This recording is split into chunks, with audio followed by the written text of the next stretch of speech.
Ground fault circuit interrupters, or GFCIs, are crucial safety devices designed to protect people from electrical shock, particularly in areas where water is present. The National Electrical Code, or NEC, provides specific guidelines for the placement of GFCIs in relation to water sources to ensure effective protection while also considering practicality. The key principle behind GFCI placement is to provide a rapid interruption of power in the event of a ground fault. A ground fault occurs when electricity deviates from its intended path and flows through an unintended path, such as through a person in contact with a grounded object. This can happen when an appliance or electrical device has a fault in its insulation, allowing current to leak to its metal casing. If a person touches this casing while also being in contact with a grounded object, such as a metal pipe or a wet surface, the current can flow through their body, causing an electrical shock. GFCIs are designed to detect these ground faults by monitoring the current flowing into and out of a circuit. If there is a difference of 6 mA or more between the incoming and outgoing current, the GFCI will trip, interrupting the power within a fraction of a second. This rapid interruption can prevent serious injury or death. The NEC mandates the use of GFCIs in various locations where there is a higher risk of electrical shock, especially in wet or damp environments.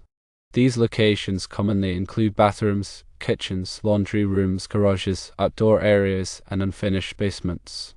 The specific requirements for GFCI protection may vary depending on the addition of the NEC and local codes, but the underlying principle remains the same: to provide enhanced electrical safety in potentially hazardous locations. The 6-foot rule for GFCI placement near sinks and other water sources is a common guideline found in many electrical codes. This rule specifies that GFCIs should be installed within 6 feet of the edge of a sink or other water source. The reasoning behind this rule is to ensure that the GFCI is close enough to provide protection against electrical shock in the event of a ground fault involving an appliance or device near the water source. Consider a scenario where a person is using an electrical appliance, such as a hairdryer, near a sink. If the hairdryer has a fault and current leaks to its metal casing, and the person simultaneously touches the sink faucet, which is grounded, they could receive an electrical shock. However, if a GFCI is installed within 6 feet of the sink, it will quickly detect the ground fault and trip, cutting off the power and preventing the shock. The 6-foot distance is considered a reasonable distance to provide effective protection while still allowing for practical installation and use of electrical devices. However, electrical codes also stipulate that GFCIs should not be placed closer than 2 feet to a sink or other water source. This minimum distance is intended to prevent the GFCI receptacle from being directly exposed to splashing or dripping water, which could potentially damage the device or create a hazardous condition. Placing the GFCI too close to the water source could also make it more likely for someone to accidentally touch the receptacle while their hands are wet, increasing the risk of electrical shock. The 2-foot minimum distance provides a buffer zone to minimize these risks. In practice, the placement of GFCIs near sinks and other water sources involves a balancing act between providing adequate protection and ensuring practical usability and safety. The ideal location will depend on the specific layout of the room, the location of other electrical devices and outlets, and the potential for water exposure. When installing GFCIs, it is important to follow all applicable electrical codes and regulations, as well as the manufacturer's instructions. It is also recommended to consult with a qualified electrician to ensure that the installation is done correctly and safely. The electrician can assess the specific situation and determine the optimal location for the GFCI to provide the best possible protection against electrical shock. There are several different types of GFCIs available, each with its own advantages and disadvantages. The most common type is the GFCI receptacle, which is a standard electrical outlet with built-in GFCI protection. These receptacles are easy to install and can be used to protect other outlets downstream on the same circuit. Another type of GFCI is the GFCI circuit breaker, which is installed in the electrical panel and provides protection for the entire circuit. These breakers are more expensive than GFCI receptacles, but they offer the advantage of protecting all outlets and devices on the circuit.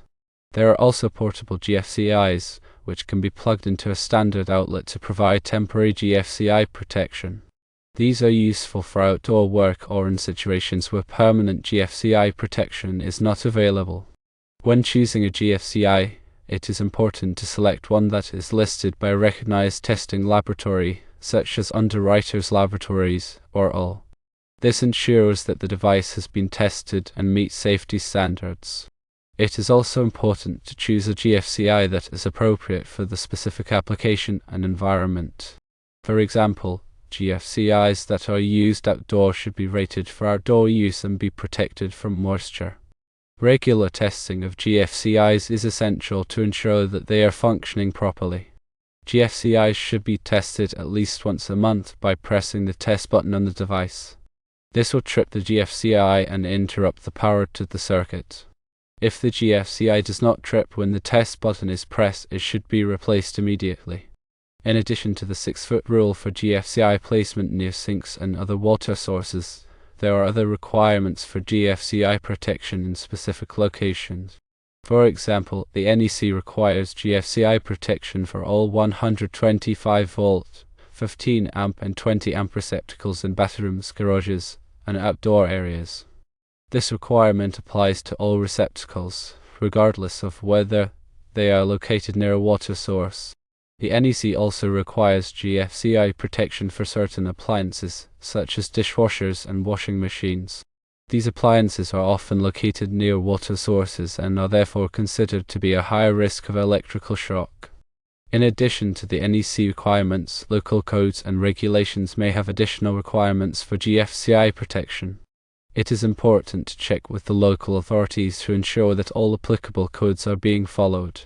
The use of GFCIs is an important part of a comprehensive electrical safety program.